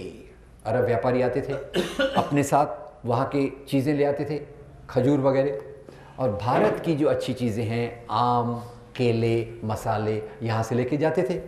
राजा को टैक्स मिलता था, राजा भी खुश, लोग भी खुश, व्यापारी भी खुश। अब ये व्यापारी आते रहें, इसके लिए वहाँ के हिंदू राजा ने मस्जिद बनवाई। अभी तो मस्जिद तोड़ने का ज़माना है, लोग मस्जिद तोड़ने की बात करते हैं। तो भारत में इस्लाम कैसे फैला, इसका मुख्य कारण हमको जो बताते हैं व्यक्ति, उनका नाम है स्वामी विवेकानंद।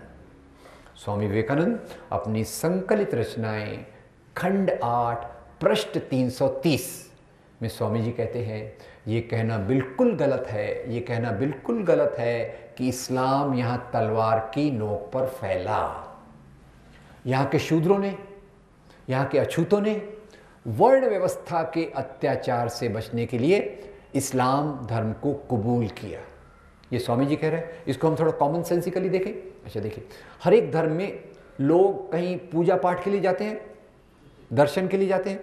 अच्छा, हिंदू धर्म में कहाँ जाते हैं लोग? मंदिर में जाते हैं। शूद्रों को क्या माना जाता था? अछूत माना जाता था, हिंदू माना जाता था। क्या उनको मंदिर जाने की अनुमति थी? आज है 50-50, कोई है हाँ बोल रहे, कोई ना बोल रहे, तो मैं आपकी बात मिला के बोल रहा हूँ 50-50। पहले 0, आज 50-50।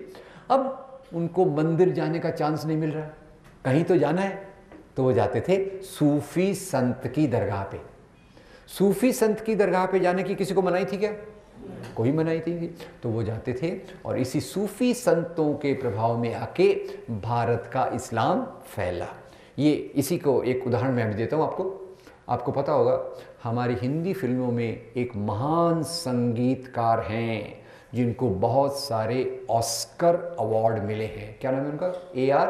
रहमान। A.R. रहमान का पूरा नाम है अल्लाह रखा रहमान। उनका पहला नाम है दिलीप कुमार। दिलीप कुमार यानी वो पैदा हुए थे हिंदू से मुसलमान बने। क्यों बने भाई? क्या ओसामा बिन लादेन ने आके उनको बॉम्ब दिखाया कि तू मुसलमान बन जा?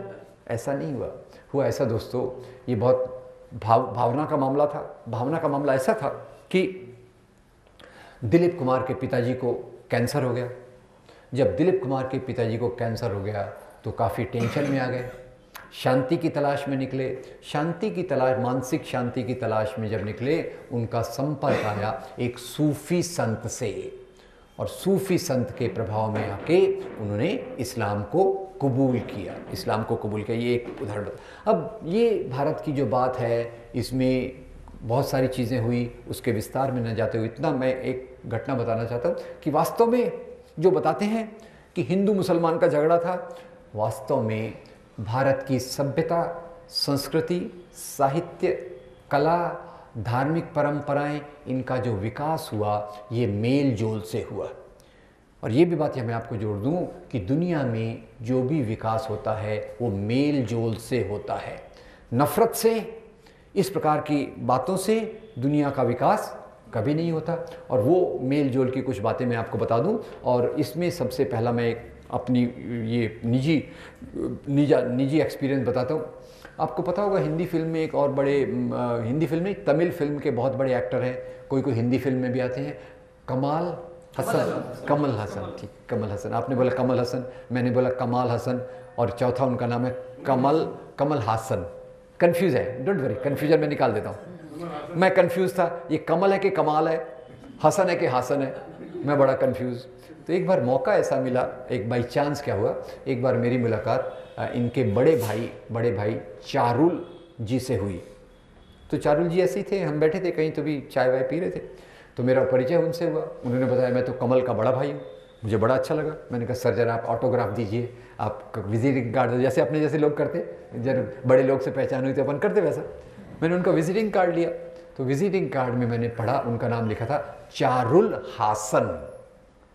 मैं फिर कन्फ्यूजन में आ गया। मैंने कहा सर आप हिंदू हैं कि मुसलमान? अरे बोले चारुल, मेरा नाम चारुल है, हम तो हिंदू हैं, मेरे भाई का नाम कमल है। मैंने कहा फिर यार ये बात तो ठीक है, पर ये बीच में फिर हासन क्या आ गया? बोले हासन हमारे परिवार के पीर का नाम है, पीर, और उस पीर से हमने अपना नाम लिया, इसलिए मैं चारुल हासन, मेरा भाई कमल हासन, मेरी भतीजी श्रुति हासन, वो भी फिल्मों में बहुत अच्छा ये करती है। ठीक है, अब ये एक मेल जोल की बात जो है, और इसीलिए आपको पता होगा अपने प्रधानमंत्री जी अभी कौन सी लोकसभा सीट को रिटेन किए? वाराणसी। वाराणसी किसका पवित्र शहर है? हिंदुओं का। वहाँ कौन सी पवित्र नदी बहती है? गंगा। गंगा। अब उसके पॉल्यूशन पे मत जाइए, वो अलग मामला है, अपन पॉल्यूशन की बात नहीं कर रहे, ठीक है। अब गंगा नदी, अभी इसी हिंदुओं के पवित्र शहर बनारस में हिंदुओं की पवित्र नदी गंगा के किनारे हिंदू मंदिरों की सीढ़ियों पर बैठकर एक महान संगीतकार ने अपनी शहनाई बजाने की कला को विकसित किया। भारत सरकार ने उनके योगदान के लिए उनको भारत रत्न की उपाधि दी। क्या नाम था उनका? उस्ताद बिस्मिल्लाह खान।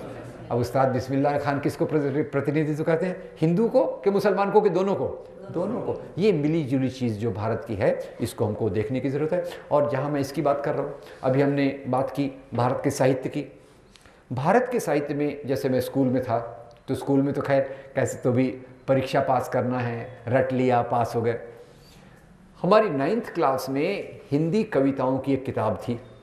मेरे को 92-93 के दंगे के बाद वो किताब याद आई। किताब याद क्यों आई? उसमें एक चैप्टर था, वो था भगवान कृष्ण पे दोहे। भगवान कृष्ण पे दोहे, और उसमें सूरदास थे, मीराबाई थी, 2 और कवि थे, वो एक रसखान और रहीम।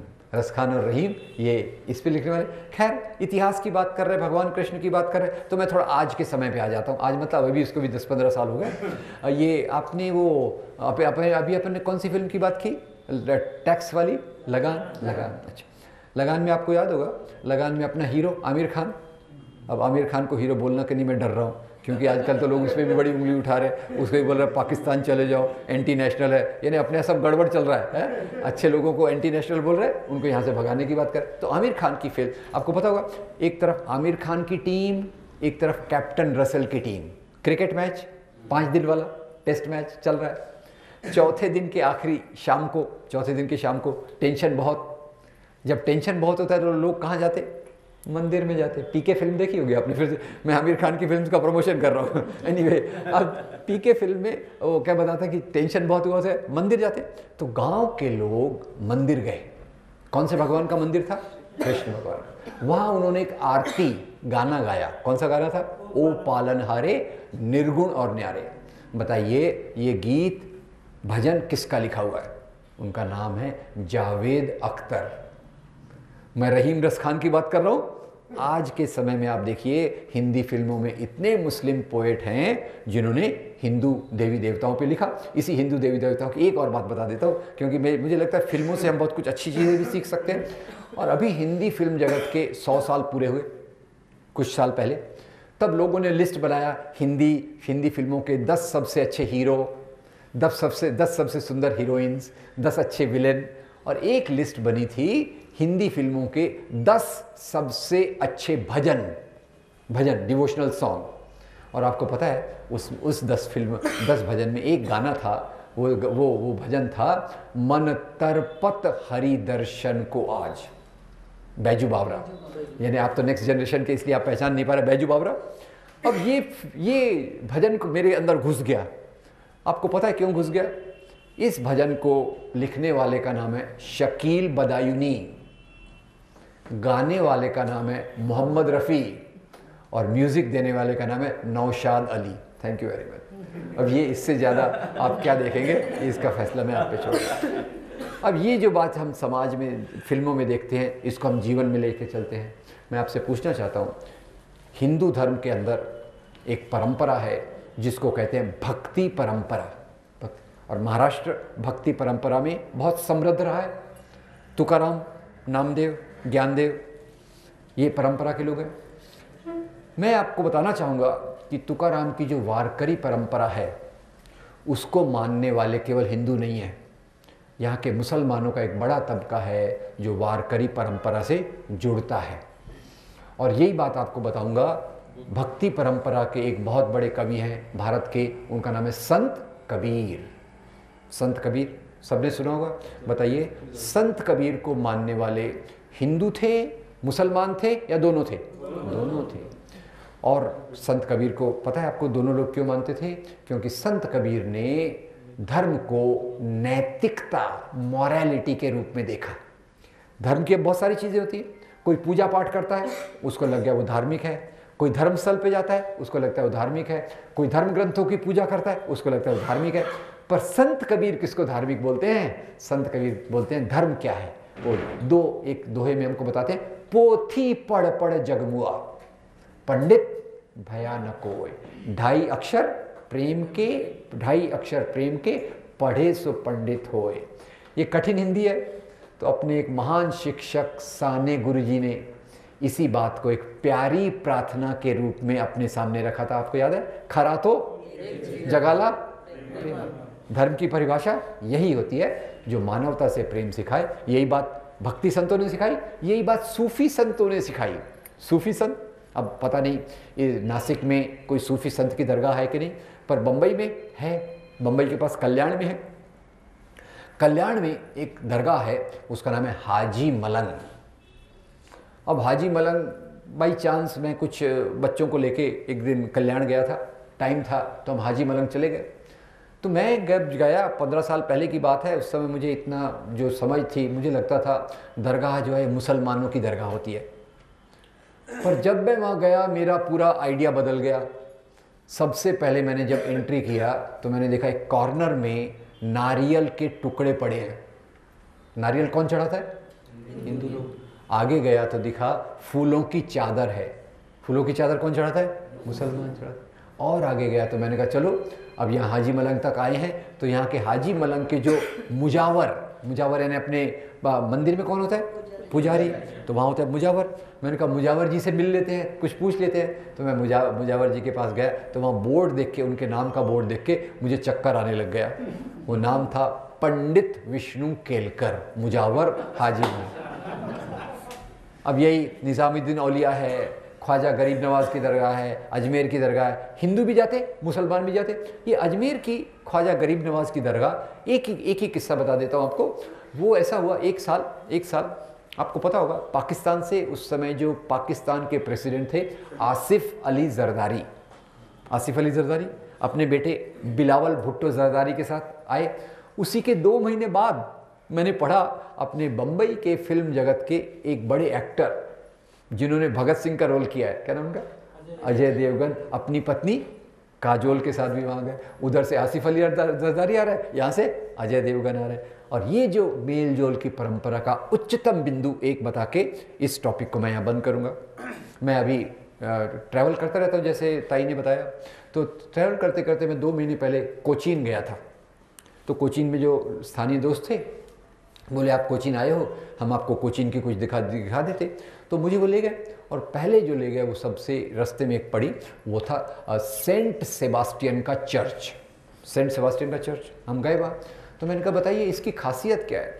बोले इसकी खासियत ये है कि यहाँ जो शबरीमाला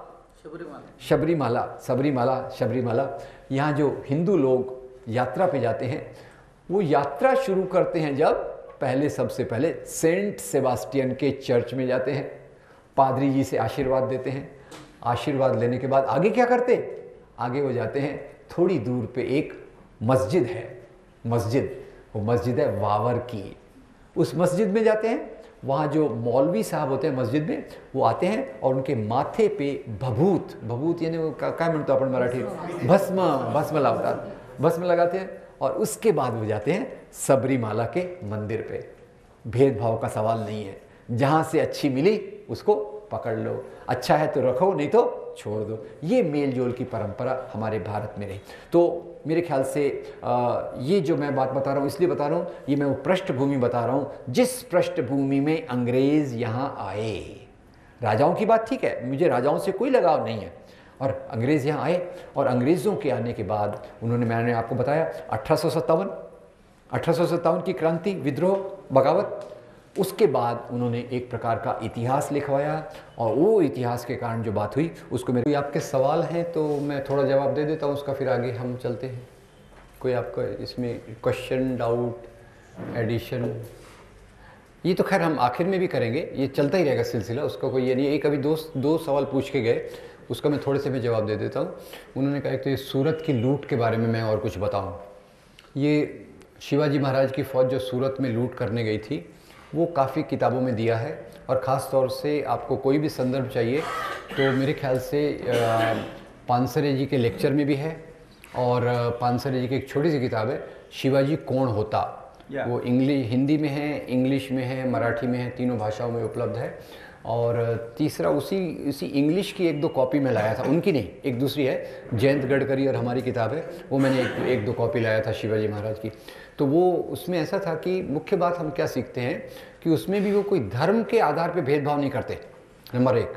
नंबर दो, वो सूरत को इसलिए नहीं चुनते कि वहाँ औरंगज़ेब का खजाना है, सूरत को इसलिए चुनते हैं कि वो व्यापार का केंद्र है, वो एक धनी शहर है, इसलिए उसको चुनते हैं। और तीसरा, उसी सूरत में फादर एम्ब्रोस पिंटो के आश्रम को भी वो लूटने नहीं देते, क्योंकि उनको एक जो अपने मन की भावना थी कि धर्म के लोगों का अपमान नहीं होना चाहिए, अनादर नहीं होना चाहिए, उसके आधार पे वो चलते थे।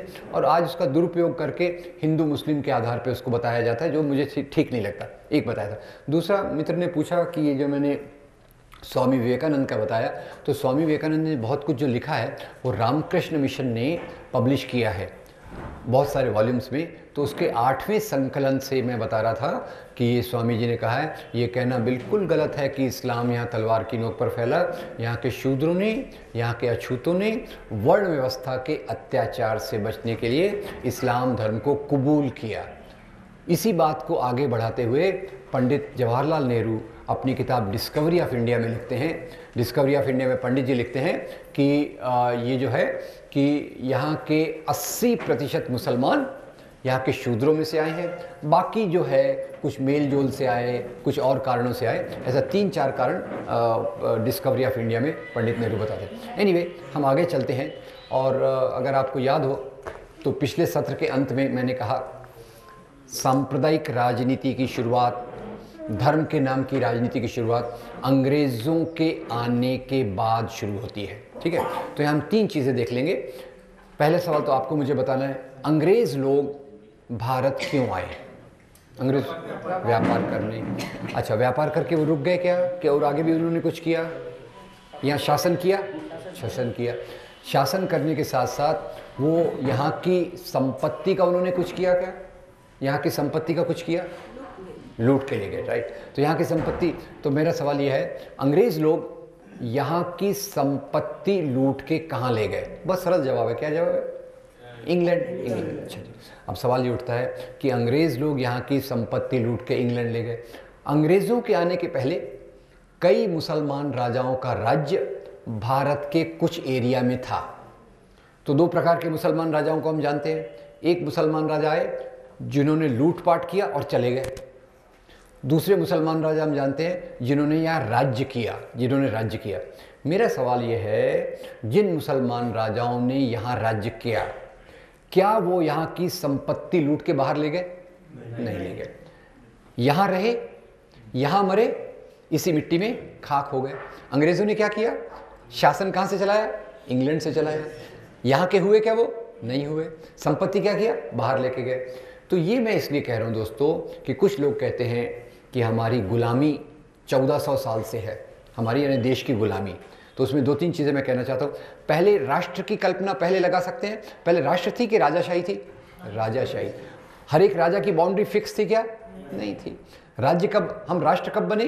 राष्ट्र बने आज़ादी के आंदोलन के साथ। We became a nation with the freedom movement, number 1। Number 2, गुलामी किसको कहना चाहिए? अंग्रेज़ों के आने के बाद से या पहले राजाओं के शासन से? राजाओं के समय क्या था? राजाशाही।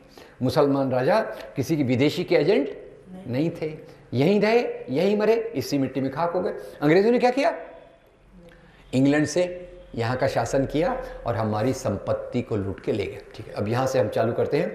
अंग्रेज लोगों को यहाँ की संपत्ति लूट के ले जाना है, इसके लिए और बाकी चीज़ों के लिए उन्होंने यहाँ कुछ परिवर्तन, चेंजेस लाए। ये चेंजेस क्या थे? नंबर वन, जैसे अभी अपन नासिक में है, नासिक से कोई सामान उनको लंदन ले जाना है तो नासिक से पहले कहाँ ले जाना पड़ेगा? सामान वो यहाँ से सामान या संपत्ति कौन से साधन से ले गए? लंदन ले गए, लंदन ले गए ना सामान। हाँ, कैसे ले गए? कौन सा ट्रांसपोर्ट क्या था? जहाज, पानी का जहाज। पानी का जहाज तो नासिक से जाता नहीं, पानी का जहाज कहाँ से जाता है? बॉम्बे से। तो नासिक से बॉम्बे सामान, अंग्रेजों के आने के पहले नासिक से बॉम्बे सामान कैसे जाता था? बैलगाड़ी। वेरी गुड, वेरी गुड, बैलगाड़ी। अंग्रेजों ने कहा बैलगाड़ी बहुत स्लो है, धीरे है, तो उसके बदले कौन सी लाए? रेलगाड़ी, मेरी तपोवन एक्सप्रेस, राइट, रेलगाड़ी आ गई। अब ये पहला परिवर्तन लाए। दूसरा परिवर्तन, ब्रिटिश वाइसरॉय कलकत्ता में रहता था, कलकत्ता से रह के उसको पूरे देश भर में अपने ऑफिसर्स को लेटर्स भेजना रहता था। सोच के जवाब दीजिए, अंग्रेजों के आने के पहले पत्र, लेटर्स कौन ले जाता था? डाकिया तो पहले था नहीं, जासूस, कबूतर। एक घुड़सवार आपने बोला, कबूतर का प्रॉब्लम है, आपको पता है कबूतर का क्या प्रॉब्लम है? कबूतर केवल लव लेटर्स ले जाते थे, फालतू लेटर्स नहीं करते। एनीवे, तो जो घुड़सवार आपने बोला, घुड़सवार जो था, अंग्रेजों ने बोला ये भी बड़ा स्लो है, तो अंग्रेज घुड़सवार के बदले लाए टेलीफोन, टेलीग्राफ, पोस्टल सिस्टम। पहला था रेल, अभी क्या हो गया? Mail, mail, mail. नंबर 3, यहाँ के लोग विद्रोह करेंगे तो उनको कहाँ डालेंगे? Jail, right. बिना शुगर वाला रखे। हाँ, तो अंग्रेजों के आने के बाद 3 मुख्य परिवर्तन यहाँ आए।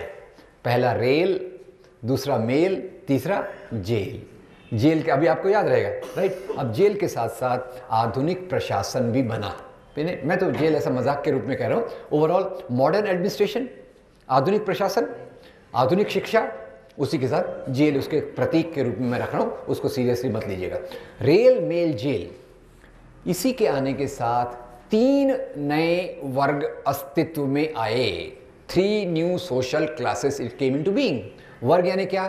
वर्ग यानी एक प्रकार का काम करने वाले लोग, उत्पादन की व्यवस्था, उससे जुड़े हुए लोग, एक प्रकार का काम, एक काम करवाते हैं और एक काम करते हैं, इसको अपन वर्ग बोलते हैं। खैर, ये मोटी भाषा में बोल रहा हूँ मैं। तो 3 प्रकार के वर्ग अंग्रेज़ों के आने के बाद समाज में आए। पहला वर्ग जो था वो था व्यापारी, उद्योगपति, बिजनेसमैन, इंडस्ट्रियलिस्ट। उन्होंने क्या किया? यहाँ फैक्ट्रियाँ डाली।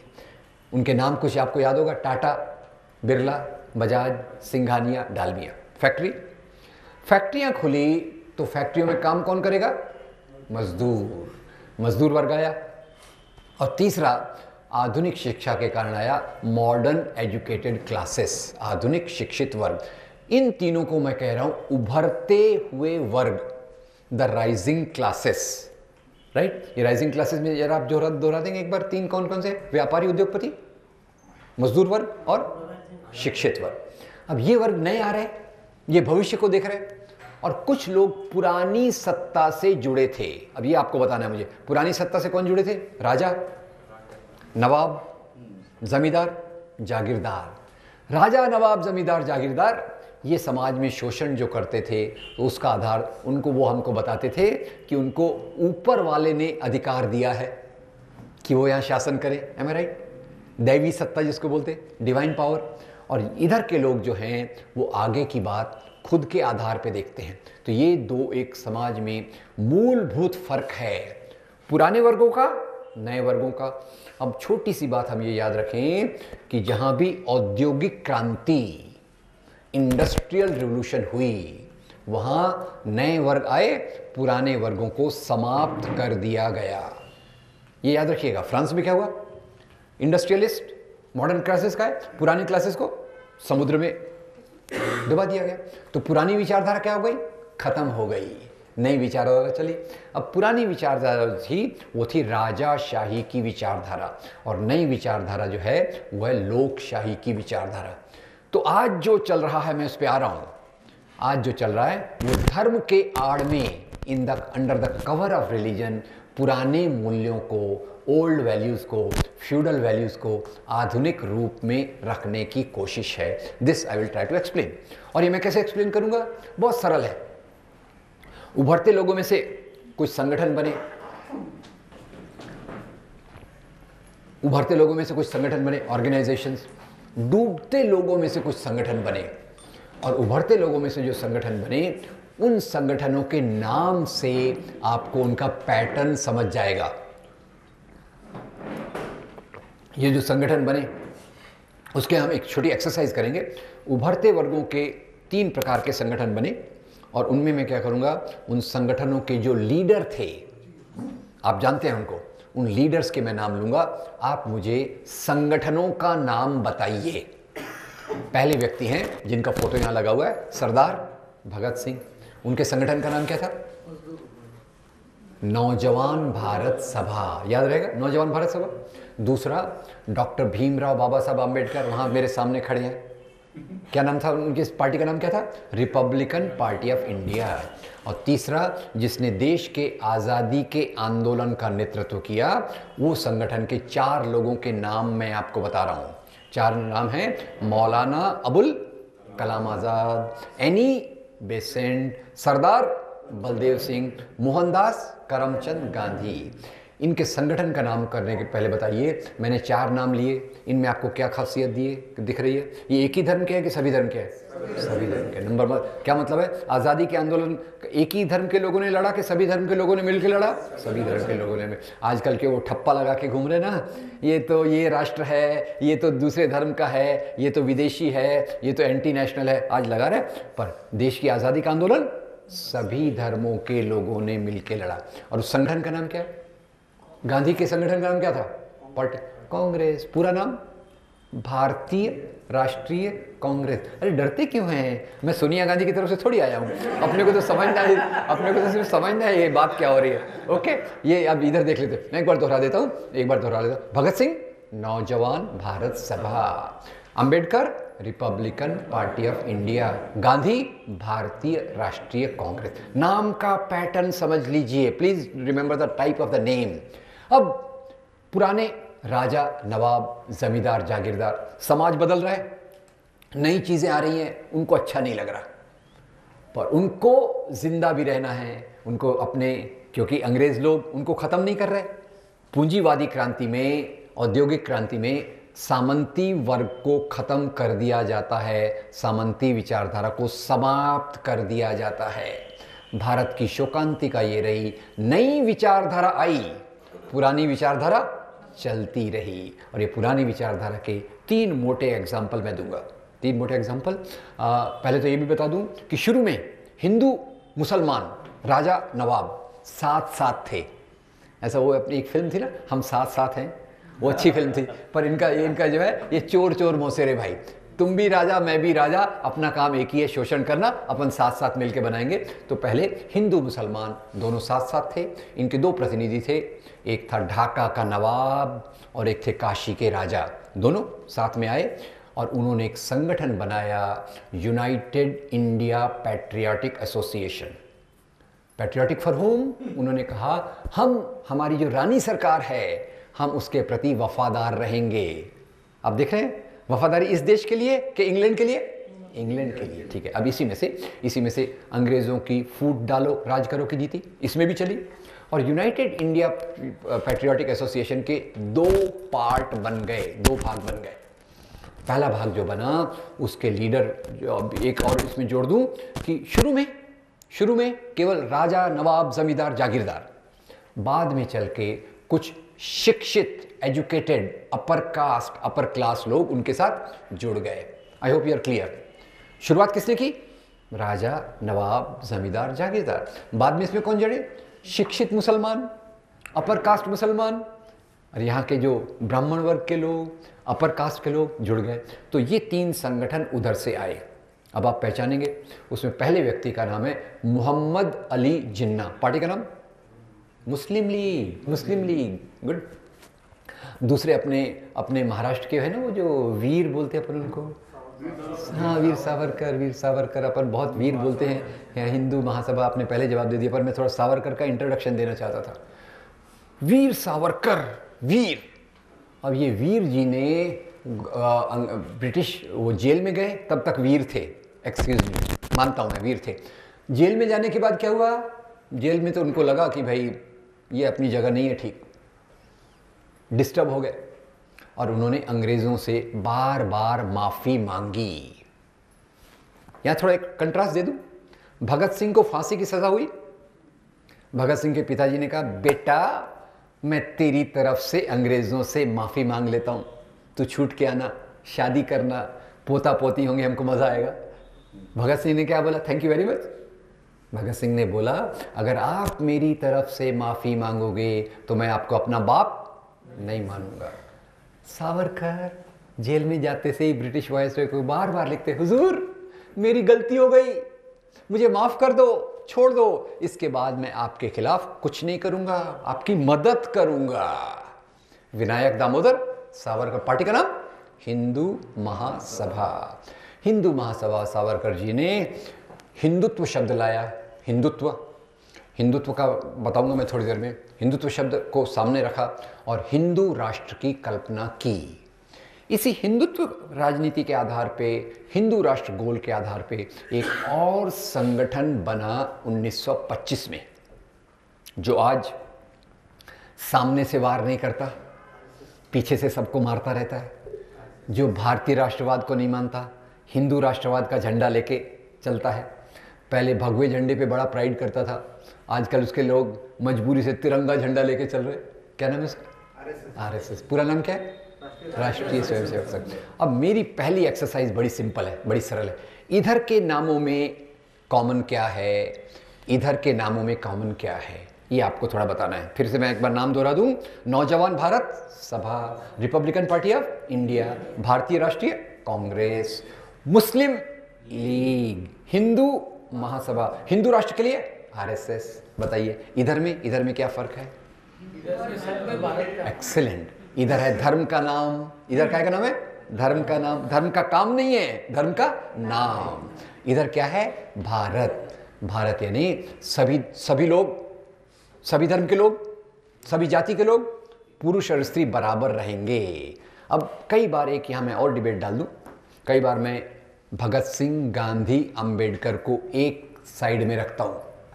लोगों को गुस्सा आ जाता है, बोलते अरे भगत सिंह और गांधी में बहुत मतभेद थे, अंबेडकर और गांधी में बहुत मतभेद थे। मैं कहता हूँ यस, मतभेद थे, पर क्या उनके विचारों में कुछ सिमिलैरिटी, समानता थी क्या?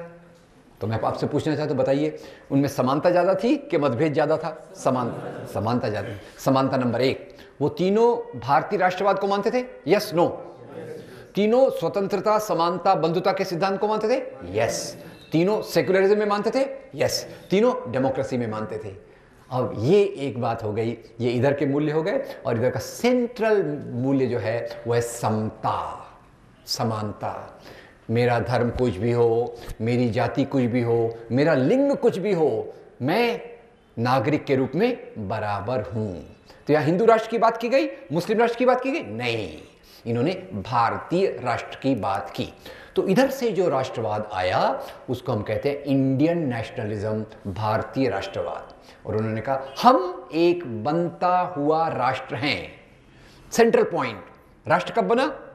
अनादिकाल में कि अभी बना? अभी बना। कैसे बना? हमारे आंदोलन से बना। औद्योगिकीकरण, industrialisation, education and struggle for democracy, these are the foundations of modern nation state called India।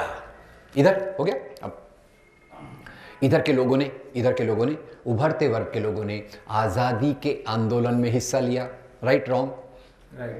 Bhagat Singh को देखिए, अंबेडकर जी ने भारतीय संविधान के मूल्यों की कल्पना की, गांधी ने पूरे देश के आंदोलन का नेतृत्व किया।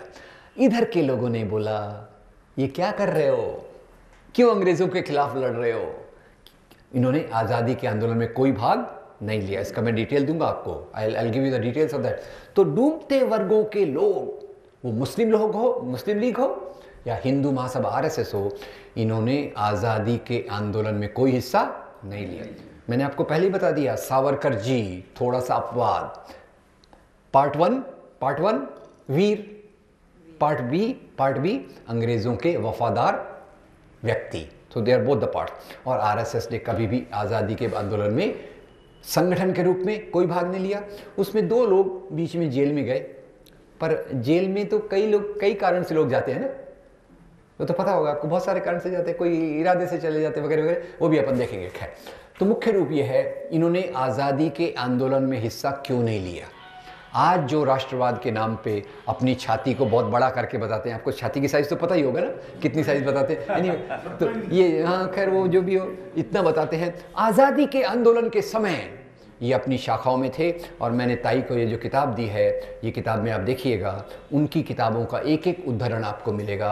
एक जगह गोलवलकर लिखते हैं, अरे काय को जाते हो गांधी के पीछे, क्विट इंडिया मूवमेंट में क्यों पार्ट लेते हो, फालतू जेल में जाओगे, तुम्हारे परिवार को कौन देखेगा, और फिर अपने अच्छे से रहो, अपन हिंदू राष्ट्र के लिए काम करेंगे बाद में जब मौका आएगा, वगैरह वगैरह, ऐसी प्रकार की चीज़ें। मैं थोड़ा सा उसको मिला जुला के बोल रहा हूँ, उनके सिद्धांतों के आधार पर बोल। अब सवाल हम पहले समझ लें, आरएसएस पर आने के पहले हम समझ लें, इन 2 चीज़ों में, उभरते वर्ग की राजनीति, डूबते वर्ग की राजनीति में मूलभूत फर्क क्या है। What is the basic difference between the politics of rising classes, politics of declining classes. मूलभूत फर्क उभरते हुए राष्ट्र में और धर्म के नाम के राष्ट्र में फर्क क्या है, ये 3 शब्दों से मैं आपको बताऊंगा। पहला, इन तीनों लोगों ने कहा भारत एक बनता हुआ राष्ट्र है। मतलब क्या, पहले सामंती व्यवस्था थी, राजाशाही थी, अब वो राजाशाही से हम एक मॉडर्न नेशन स्टेट बन रहे हैं। आप लोग सब याद रखिएगा, the concept of nation state. आधुनिक राज्य की कल्पना केवल 350 साल पुरानी है। उसके पहले राष्ट्र राज्य की कल्पना इस प्रकार नहीं होती थी। पहले क्या था, राजाशाही। राजाशाही के पहले क्या था, राजाशाही के पहले था पशुपालक समाज। थोड़ा समझिए, ये आपने देश सुना होगा, ये सिविक्स में हम पढ़ते ना। अच्छा, सिविक्स में हम जो पढ़ते हैं कि भारत एक बनता हुआ राष्ट्र है, इन्होंने कहा, और इधर के लोगों ने, मुस्लिम लीग के लोगों ने कहा हम एक मुस्लिम राष्ट्र हैं। कब से बोले हम मुस्लिम राष्ट्र हैं, जब पहले 8वीं शताब्दी में मोहम्मद बिन कासिम ने सिंध पे आक्रमण किया, सिंध पे कब्जा किया, तब से हम एक मुस्लिम राष्ट्र हैं। अब मुस्लिम राष्ट्र पे आने के पहले बता दीजिए, ये भारतीय राष्ट्र की कल्पना पुराने समय से आई कि आधुनिक समय से आई? आधुनिक समय से आई। आधुनिक समय का आधार क्या है? आधुनिक समय का आधार है स्वतंत्रता, समता, बंधुता। और राजाशाही का सिद्धांत क्या है? ये मुस्लिम लीग अपनी पहचान किससे ले रही? राजाशाही से। राजाशाही का सिद्धांत ऊंच नीच का है कि बराबरी का है? ऊंच नीच का। चलिए 2 चीज़ें हम देख लेते हैं ऊंच नीच की, और मैं एक आपको थोड़ा सा रोल प्ले करूंगा। मान लीजिए 1000 साल के पहले के समाज में मैं एक गरीब, अछूत, दलित किसान हूं। क्लियर? मुझे मेरे राजा के दरबार में जाना है। मैं यहां खड़ा हूं, मेरा राजा वहां बैठा है। सवाल नंबर 1, राजा कहां बैठा है? चटाई पे, बेंच पे, जमीन पे या सिंहासन पे? नंबर 2, मुझे राजा के राज्य में एंट्री करना है। राजा के राज्य में एंट्री, प्रवेश करते समय मेरे बॉडी की लैंग्वेज कैसे होगी? ऑप्शन दे रहा हूं, बॉडी मेरा कैसे जाएगा? ऑप्शन ए, मैं जाऊंगा ऐसे, सिर ऊपर छाती बाहर। ऑप्शन बी, मेरा सिर झुका होगा, कमर झुकी होगी, मैं सलाम या नमस्ते करते जाऊंगा। ए या B? Very good, thank you very much, आपने मेरी जान बचा ली। मैं अगर ऐसे छाती फाड़ के जाता तो मारा जाता। ठीक है, अब मैं ऐसा धीरे धीरे चल के राजा के सामने गया, राजा को मैंने अपनी बात बताई। अब मुझे वापस आना है। आप देख रहे हैं मैं कैसे कह रहा हूँ, ऐसा जा रहा हूँ। अब मुझे वापस आना है, तो वापस आते समय मैं नेचुरल तरीके से यू टर्न लेके आ जाऊं?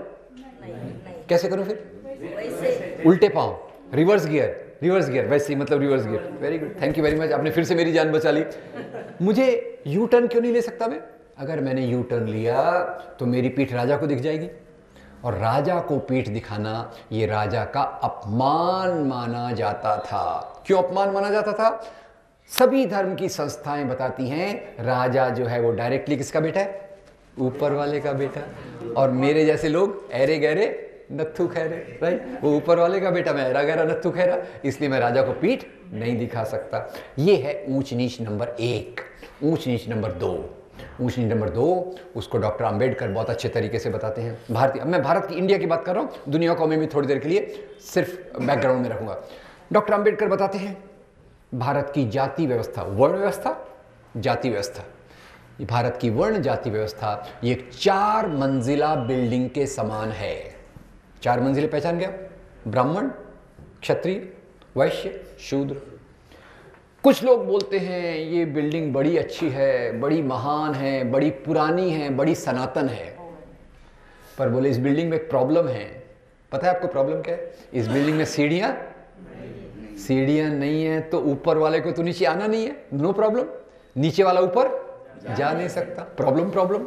ये एक वर्ण व्यवस्था। और तीसरी बात जो उसमें थी वो थी स्त्री और पुरुष का संबंध। स्त्री और पुरुष का संबंध, बुरा मत मानिएगा, मैं सभी धर्म संस्थाओं में उसी प्रकार के नियम देखता हूँ, पर समझाने के लिए, समझने के लिए मैं केवल अपने हिंदू समाज की बात करता हूँ। अब स्त्रियों का सवाल है तो मैं आपको रिकमेंड करूँगा, आप वो फिर से आमिर खान आ गया है, आमिर खान का एक सीरियल है ना, वो कौन सा, सत्यमेव जयते का एपिसोड 1 जरूर देखिएगा। उसमें कमला भसीन जी का एक बहुत अच्छा इंटरव्यू है। उसमें वो एक सवाल पूछती हैं, अपने यहाँ वो शब्द है ना, पति पत्नी, पत्नी पति, बोले पति का मतलब क्या होता है? पति का मतलब जैसे करोड़पति, यानी क्या हो गया? करोड़ का मालिक। तो पत्नी का पति यानी पत्नी का मालिक। और अपने महाराष्ट्र में तो आपको याद है ना, मैं थोड़ा सा मेडिकल अपना एक्सपीरियंस बताऊं, कुछ सालों तक मैंने मेडिकल प्रैक्टिस भी की आईआईटी में, हॉस्पिटल में। मेरा बायोमेडिकल इंजीनियरिंग सब्जेक्ट है। फैकल्टी ज्वाइन करने के पहले मैं प्रैक्टिसिंग डॉक्टर था। तो मैं आईआईटी ज्वाइन किया तो मेरी वहाँ एम्प्लॉयज़ में मराठी बोलने वाले बहुत लोग थे। तो जो कम पढ़ी लिखी मराठी बोलने वाले औरतें आती थी तो मेरे को उनसे मराठी में बात नहीं करता था, मैं हिंदी में पूछता था। तो आपको पता होगा मेडिकल फॉर्म होता है, नाम, वय, पति का नाम, हस्बैंड का नाम, राइट। तो मैं कई दिन तक शुरू में गया, वो औरतें आती थी, मैं पूछता आपका नाम क्या है, वो बताती थी, वय बताती थी। फिर मैं पूछता था आपके पति का नाम क्या है। अब जब मैं बोलता था पति का नाम क्या है तो वो कुछ जवाब ही नहीं देती थी। तो फिर मेरे पड़ोस में एक मराठी बोलने वाले डॉक्टर थे, बोले राम तू ये गलती कर रहा है।